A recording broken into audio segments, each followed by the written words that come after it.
Hey, ¿qué tal amigos? ¿Cómo van? Y sean bienvenidos a un nuevo capítulo de Expedientes Misteriosos. Yo soy Sebas Bayona y el día de hoy les traigo un caso impactante que recibió notoriedad luego de que Netflix le dedicara un episodio en la versión renovada que produjeron de Unsolved Mysteries. Es el caso de Christopher Dansby y Shane Walker, que tiene muchos detalles por discutir, pero antes de empezar, síganme por acá en YouTube y en mis otras redes sociales, sobre todo en TikTok, porque allá también les subo mucho contenido referente a misterio y terror. También no olviden darle like a este video, compartirlo y activar la campanita para que YouTube les avise cuando subo un nuevo video. Y sin nada más que agregar, damas y caballeros, con ustedes el caso de Christopher Dansby y Shane Walker.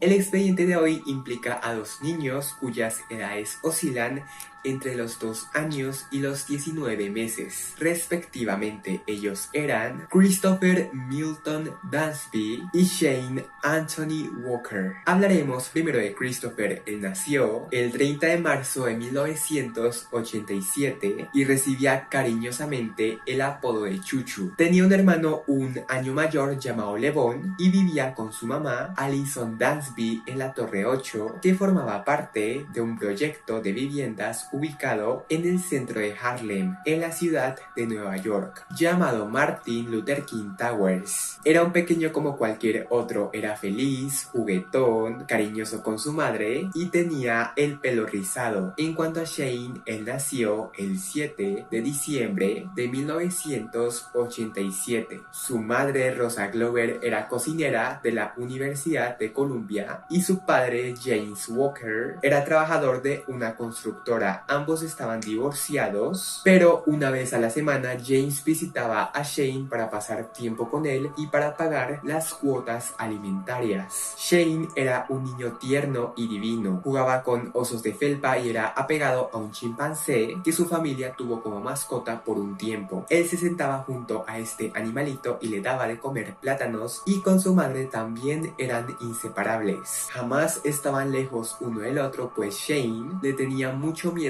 a los extraños. Así que en gran parte del tiempo el niño se regocijaba en los brazos de su mamá. Ambos también vivían en la Torre 8 en Martin Luther King Towers, pero para que tengan algo en claro, las madres y los niños no se conocían entre sí, nunca habían interactuado ni hablado y realmente desconocían la existencia uno del otro. Era el 18 de mayo de 1989. Dentro de este complejo residencial se alza un pequeño patio de juegos frecuentado por los niños del vecindario. Como es normal, Christopher visitó este lugar con su madre y otros familiares a horas de la tarde. Era un día caluroso y el parque estaba lleno de niños corriendo, gritando, brincando, y básicamente había mucha actividad. Y Christopher, por su parte, se estaba resbalando por el tobogán en compañía de su mamá, quien luego lo dejó en cuidado de otros familiares, pues Alison buscaría una tienda para comprar papitas y refrescos, como era lo usual. Ella se despidió de su hijo y solo regresó media hora después. Al volver al parque, Alison ve la misma cantidad de gente, pero con la diferencia de que Chris no aparece por ningún lado. Los familiares que estaban a su cargo respondieron que lo estaban vigilando, pero que en un instante el niño había desaparecido. Realmente habían muy pocos adultos a comparación de los niños en ese momento, así que entre todos los padres hacían rondas para vigilar a los niños, y fue durante uno de los cambios de turno de guardia que se perdió el rastro de Chris. La familia opta por separarse y recorren las calles mientras preguntan a los transeúntes sin obtener resultados, por lo que la angustia se vuelve palpable. La respuesta de la policía fue inmediata y se inició una búsqueda en un radio de 24 cuadras. Se entrevistó a todos los presentes en el parque para luego iniciar una investigación en las Torres King, que son un escenario importante en este caso. Este proyecto consta de 10 edificios, cada uno de 14 pisos, y juntos suman un total de 1.373 apartamentos, que la policía tuvo que revisar uno a uno en un intento por hallar señales de Chris, siendo esta una labor que se extendió por días, dada la gran cantidad de lugares que había por buscar. Ya en un grado de desespero se recurrió a helicópteros que ayudaron en la búsqueda y se dio luz verde a una investigación paralela en un lago conocido como Haarlem Meer, localizado en el Central Park. Se había pensado en un primer momento que el niño había salido del parque, caminado hasta este lago y había caído de manera accidental en estas aguas. Sin embargo, esta teoría se descartó, puesto que equipos de buzos se sumergieron en este lago, pero nunca hallaron el cuerpo de Chris. Y pese que a estas primeras pesquisas no dieron resultados, hubo ciertos aspectos del caso que hicieron pensar en la teoría de un secuestro. El primero fue que antes de desaparecer, Chris estuvo jugando con un niño y una niña en el parque. Este puede ser un detalle irrelevante, pero ya cuando vayamos avanzando en el caso, entenderán por qué esto es tan sospechoso. Lo siguiente fue que Allison contó que antes de irse del parque vio como su hijo jugaba con una pelota roja, hecho que genera confusión pues Chris no tenía un juguete como ese y ni él ni ninguno de los otros niños que fue al parque ese día llevaba consigo un balón rojo. Entonces no se sabe de dónde la sacó o quién se la dio. Un punto de inflexión en esta teoría llega cuando se recurre a perros rastreadores a los cuales se les hizo oler unas prendas del niño. Uno de los canes capta el olor y empieza a oler y a caminar desde el parque donde Chris fue visto por última vez. Para que se den una idea, el parque de las Torres King queda al frente de una avenida llamada Lenox Avenue. Entonces lo que hace el perro es salir del parque e ir por Lenox Avenue en línea recta hasta la calle 110, donde se pierde el rastro olfativo de Chris. Justamente esta calle 110 conecta con las afueras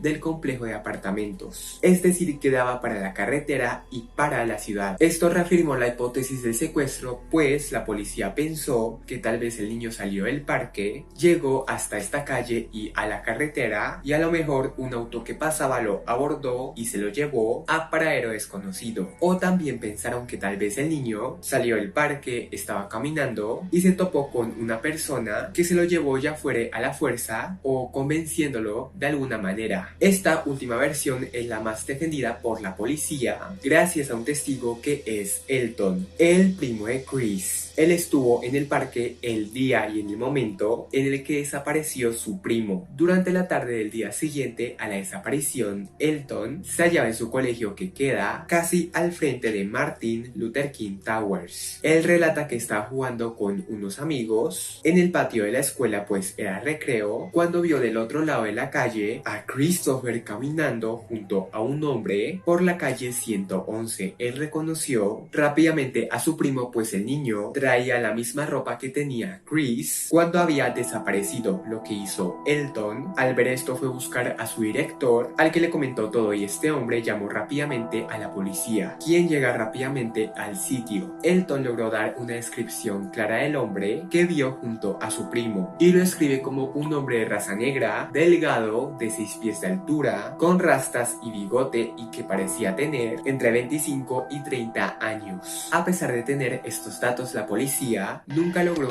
encontrar a este tipo y es hasta la fecha que no se sabe quién es este hombre o qué conexión puede tener con el caso. Paralelo a esto, la policía se centró en investigar a la familia de Chris y concretamente a sus padres, pues se pensó también que la desaparición se podría deber a un pleito por custodia. El padre de Chris, Milton Robbins, un mecánico de aviones, no estaba presente en la vida de su hijo Chris, pues estaba divorciado con Allison. Él se hallaba en Florida al momento de los hechos, pero aún así habló con la policía y respondió lo que sabía, solo para ser dejado de lado, pues nunca se halló nada que incitara a sospechar del padre de la víctima. Las miradas giran así a la madre de Chris, Allison. Ella fue muy honesta y confesó ser adicta al crack durante cierto punto de su vida, incluso después de haber sido madre. La opinión pública se encargó de culpabilizarla y difamarla bastante a través de diversas habladurías, entre ellas que Allison no estaba comprando comida, sino crack cuando dejó a Chris en el parque antes de desaparecer. Otras decían que un traficante de drogas había raptado al niño para saldar una deuda de la madre, y el chisme que más se difundió fue que Allison había vendido a Chris a cambio de droga y para para respaldar la ausencia del niño, inventó toda la historia del secuestro. Dichos rumores fueron desmentidos por Allison y su familia, quienes aclararon que Allison, 1, estaba en tratamiento cuando Chris desapareció, 2, su adicción jamás interfirió con que fuera una madre amorosa y 3,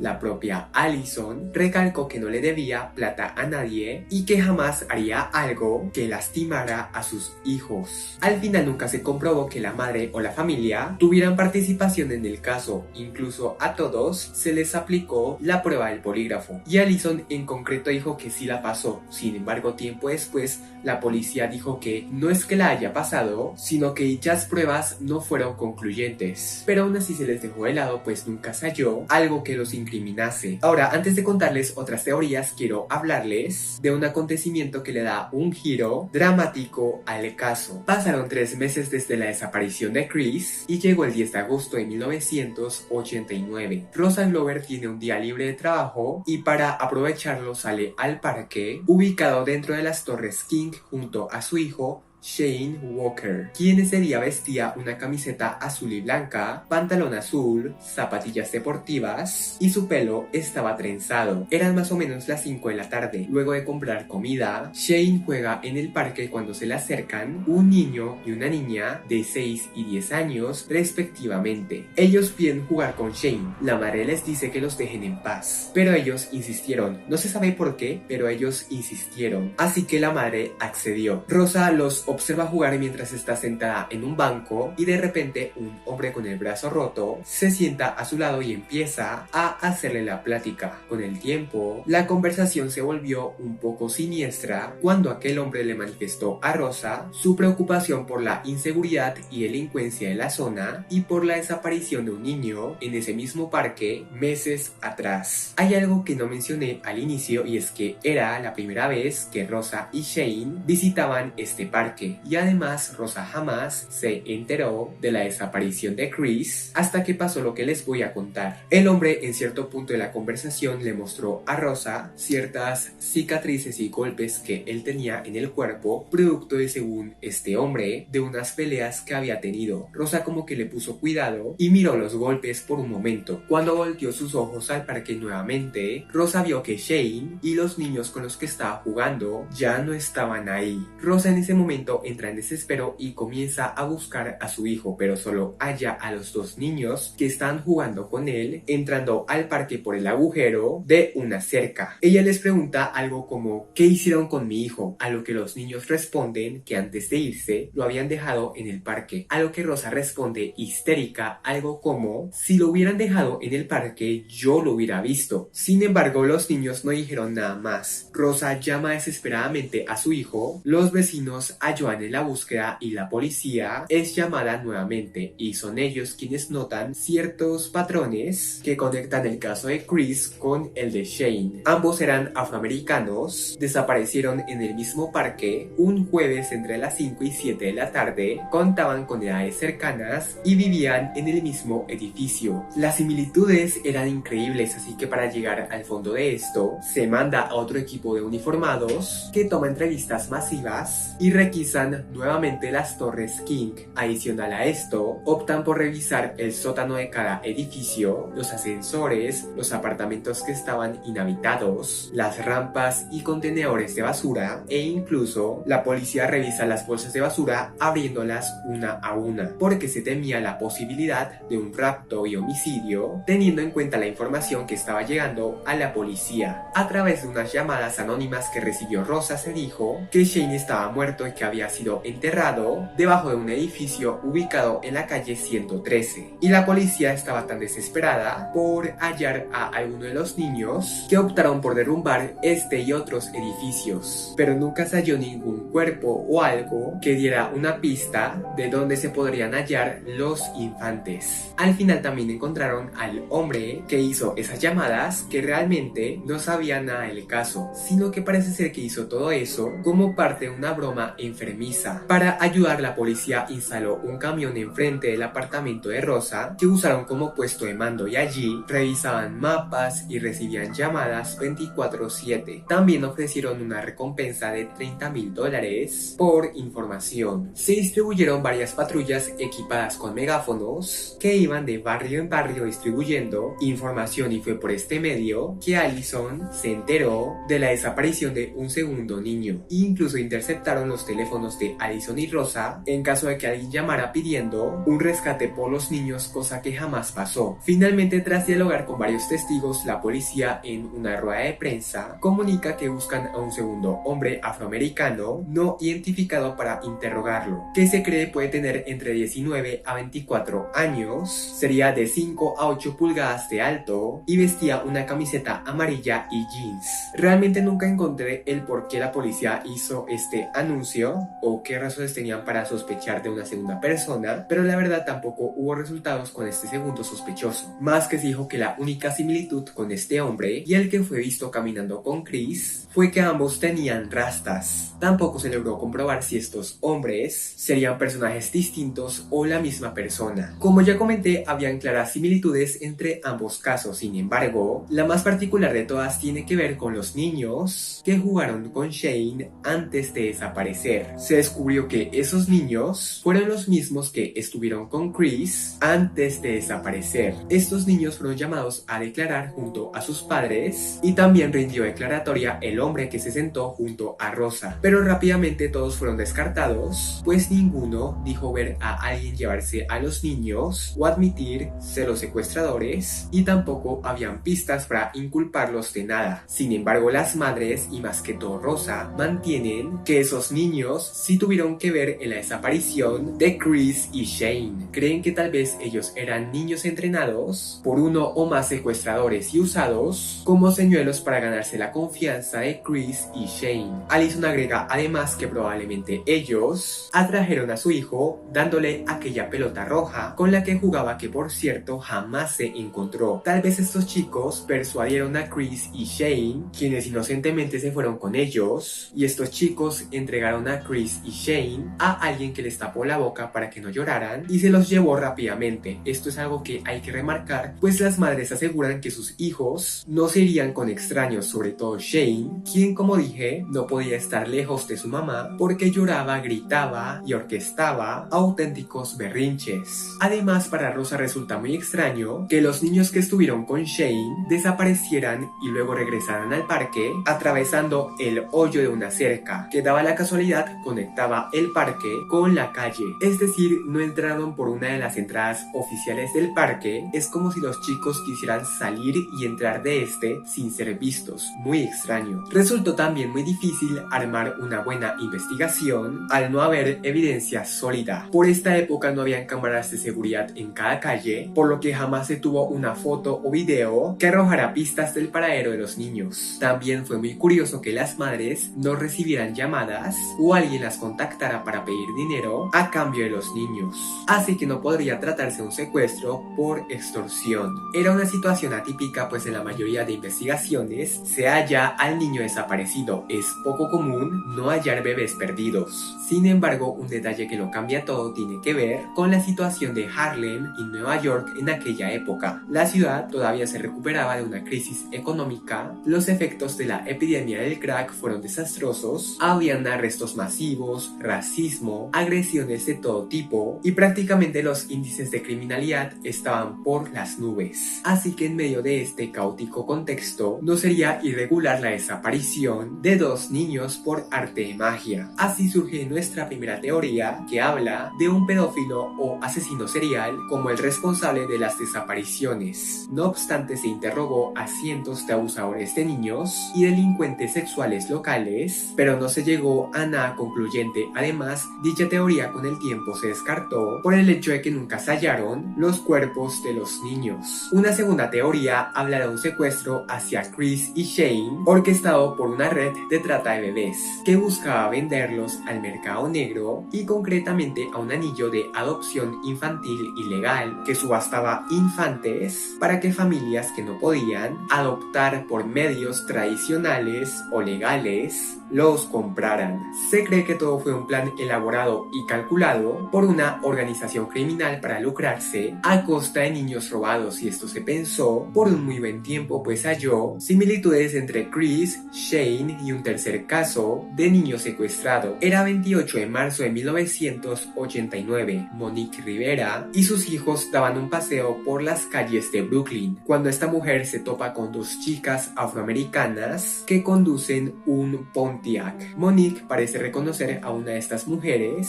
y eso le da a ella la confianza para pasar esa tarde con ellas. Monique acordó con estas mujeres salir de compras al día siguiente, y a pesar de que Monique pensaba ir sola, las mujeres del Pontiac insistieron para que Monique llevara a su hijo André Bryan de un mes de vida con ellas. Monique acepta y el 29 de marzo sale con su hijo André para encontrarse con estas mujeres, y a partir de ese momento Monique no vuelve a ser vista con vida. Al día siguiente Monique es hallada muerta tras ser golpeada y estrangulada en una zona boscosa del Bronx. También presentaba heridas defensivas, lo que indicaba que se enfrentó a sus agresores, tal vez para evitar que le hicieran algo a su hijo. Pero a pesar de que se encontró el cuerpo de la madre, jamás se halló al pequeño André, y la policía jamás identificó a las dos mujeres que probablemente asesinaron a Monique y se llevaron a André. Este caso en concreto jamás se resolvió, sigue hasta la fecha sin resolver, y los investigadores también notaron ciertas relaciones entre Chris, Shane y André. Descubrieron que los secuestros ocurrieron en el mismo lapso de 5 meses. Todas las víctimas eran bebés afroamericanos que vivían en Nueva York y de los cuales nunca se había vuelto a ver ni a saber nada de ellos. Pese a que es una teoría interesante para cierto sector de la policía, es poco probable, ya que es difícil hallar y pagarle a alguien que tenga la capacidad y determinación para cometer un acto tan atroz como es robar a un niño. Y según los agentes por la época, no habían registros o evidencia en la policía de Nueva York que demostrara que este tipo de redes existían u operaban en dicha ciudad, pero quién sabe. Una última teoría similar a la anterior, que es la más fuerte hasta el momento, indicaría que Chris, Shane y posiblemente André fueron raptados por una persona que no podía tener sus propios hijos. Hay personas que por diversos motivos no pueden concebir hijos y tampoco les es posible adoptar, tradicionalmente por antecedentes criminales, de drogas o problemas mentales, pero aún así quieren vivir la experiencia de lo que es ser padre o madre. Para muchos es probable que los niños hayan sido secuestrados no por una organización, sino por una o más personas de manera independiente, que quisieron criarlos como si fueran sus propios hijos, por lo que los niños, de ser esta la realidad, podrían seguir con vida, pero en otro lugar, y criados por otras familias bajo identidades diferentes. Este tipo de personas lo que hacen es llevarse niños recién nacidos o de muy cortas edades para uno vivir la experiencia completa, y dos, al ser tan pequeños es más fácil cambiarles la identidad a estos niños, pues no son tan conscientes de las vidas que tenían, y ya de grandes no tendrían recuerdos de sus padres biológicos y vidas pasadas. Por muy loca que suene, esta situación ha sido más típica de lo que parece, y un ejemplo claro de ello es Carlina White. El 4 de agosto de 1987, Carlina White, de tan solo 19 días de vida, fue llevada al hospital de Harlem con una fiebre de 40 grados. Sus padres la llevaron a este hospital y allí conocieron a una mujer que vestía de enfermera y consolaba a los padres. ¿Qué pasó? Que durante uno de los cambios de turno en el hospital, esta aparente enfermera secuestró a Carlina. A partir de ahí hubo una búsqueda masiva por esta niña raptada que concluyó 23 años después. La realidad es que Carlina White fue llevada y criada en Georgia, pero creció bajo la identidad de Nettie Nance. Quedó embarazada y para obtener un seguro médico necesitaba un certificado de nacimiento válido. Llevó el que creía era el auténtico y los funcionarios de la clínica le dijeron: esta es una falsificación y no es tu certificado de nacimiento. Nettie empezó a investigar investigar y encontró una imagen de ella pocos días después de nacer en un boletín de persona desaparecida. Dicha niña de la foto también era idéntica al hijo que había tenido Nettie. Nettie pensó que podría ser ella esa niña desaparecida, así que la policía de Nueva York solicitó una prueba de ADN y se tuvo la maravillosa noticia de que Nettie Nance era realmente Carlina White. Anne Petway, la mujer que crió a Carlina bajo la identidad de Nettie, terminó arrestada por secuestro. Resulta que Anne Petway quería tener hijos, pero tuvo unos abortos espontáneos y estaba afligida por ello, y supuestamente eso fue lo que la impulsó a secuestrar a un bebé. Para Rosa y Allison fue inspirador escuchar historias como la de Carlina, ya que eso les dio fe de pensar que algún día ellas podrían correr con la misma suerte y puedan reencontrarse con Chris y Shane, quienes algunos piensan que hoy podrían seguir vivos y que tal vez hoy ya son adultos y tal vez incluso tienen ya sus propias familias y trabajos. Rosa y Allison han mandado sus muestras de ADN a bases de datos genéticos y esperan a que sus hijos de seguir vivos hagan lo mismo y que las muestras coincidan y que así puedan reencontrarse. A lo largo de los años, la unidad de imágenes forenses del Centro Nacional de Niños Desaparecidos y Explotados ha realizado las progresiones de edad de Chris y Shane, es decir, a partir de fotografías de los niños y de las familias, se crean unas nuevas en donde se puede ver a Chris y Shane con una edad más avanzada. Esto con el fin de que las imágenes ofrezcan una representación casi exacta de cómo podrían verse los niños actualmente. Esta ha sido una herramienta muy útil, pues muchos niños desaparecidos como Carlina han sido encontrados años después porque ellos mismos se reconocieron en estas fotografías modificadas que se colocan en carteles de personas desaparecidas y que se publican a diario en internet. Estas serían las progresiones de Chris y Shane. Ya con la edad de un poquito más de 30 años, acá también les voy a poner las foticos de Andre Bryan, pero en concreto Chris y Shane cuentan con características físicas en concreto para reconocerlos. Chris tiene una marca de nacimiento en la pierna derecha que tiene la forma de un 8 y Shane tiene una cicatriz por la parte de la barbilla por una caída que tuvo y en la espalda cuenta con una marca de nacimiento con la forma de un hígado en el hombro. Hasta la fecha los niños no han sido encontrados y los casos siguen abiertos a la espera de nueva información. Los padres mantienen la esperanza de que si ellos siguen vivos, llegue el momento en donde empiezan a hacer preguntas y tal vez los mismos Chris y Shane indaguen sobre su pasado y sean ellos mismos quienes resuelvan sus propios casos. En caso de contar con cualquier información respecto a la desaparición y posible paradero actual de Christopher Dansby y Shane Walker, favor comunicarse con el Centro Nacional para Niños Desaparecidos y Explotados utilizando el email que aparece en pantalla. Espero, aspiro y cruzo los dedos a que les haya gustado el video de hoy. Sin duda una historia interesante pero también muy triste. Para mí es más evidente que los casos están conectados entre sí y pues la idea de que sigan vivos no me parece tan loca. La verdad, niños de estas edades se raptan para fines de este tipo, así que no se me hace una hipótesis tan descabellada. Tal vez sí fueron secuestrados por de pronto una pareja o una mujer, o de pronto quién sabe, tal vez sí fueron víctimas de una red que está muy oculta, como muchas otras que operan en secreto alrededor del mundo, que también pasa muy seguido. Pero debo decir que a diferencia de otros casos, tengo la expectativa de que este en concreto algún día se resuelva, teniendo en cuenta los avances tecnológicos que hay actualmente. Pero como siempre, la última palabra la tienen ustedes. ¿Se resolverá? ¿No se resolverá? Díganme su opinión en los comentarios. Pero bueno, con esto concluimos el video de hoy. Recuerden seguirme en todas mis redes sociales, suscribirse a este canal para ver más videos como estos. Recuerden que los amo mucho, pero mucho con todo mi corazón. Gracias por todo su apoyo.